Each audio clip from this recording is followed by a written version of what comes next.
I'm Marilyn Geist with the Detroit Public Television's Great Lakes Bureau, greatlakesnow.org. We are here at Stone Lab at Put-in Bay, and I'd like for you to say your name and title. We just heard a great presentation from you.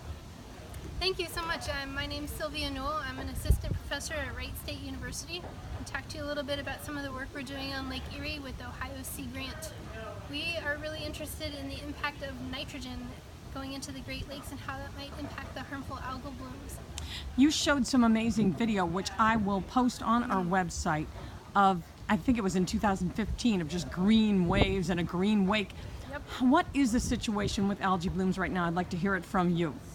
Sure. That video was from Maumee Bay, which is right outside the mouth of the Maumee River, which comes in basically through Toledo. We have a big issue with harmful algal blooms, specifically this microcystis bloom that's been happening for the last 20 plus years. All these nutrients come in through the Maumee River, they come into Maumee Bay, and a big bloom of these really nasty green scummy guys called microcystis start forming on that bay, and it can sort of spread out through the western basin. Are we doing better this year or worse this year? We had a bad one recently. We are doing better than the bad one 2 years ago, but worse than last year. And the difference is mostly rain. The more rain you get, the more nutrients you're going to pull in from fertilizer, the more are going to go into the river. And the more, basically the bigger bloom you get it from a bigger river, literally more water with more nutrients. So you talked a lot about something you think is neglected, that we talk so much about phosphorus. I think even people who don't know that much about what's going on in Lake Erie have heard about the effects of phosphorus on algal blooms, but you're worried about nitrogen. Explain what you're working on. So I would like to point out I'm also worried about phosphorus, but I'm worried about nitrogen too.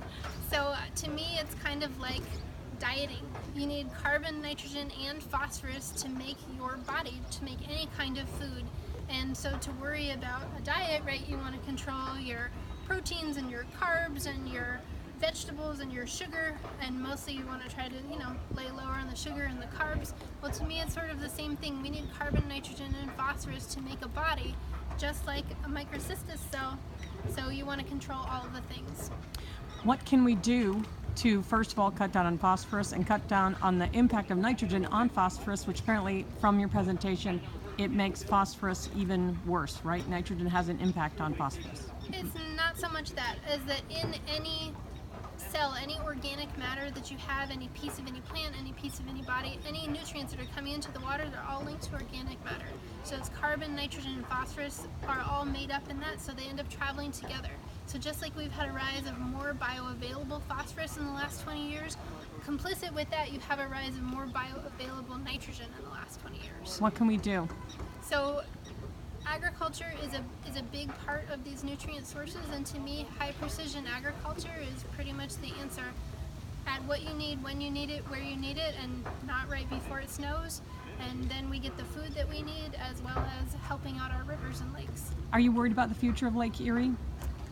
I am hopeful about the future of Lake Erie. I mean, there's always a chance to be worried, but there's always a chance to be hopeful. We've worked really hard with Canada, and Ohio State and other programs have big outreach extension agents that are working with farmers to try to be more aware of and precise about what we add and when we add it.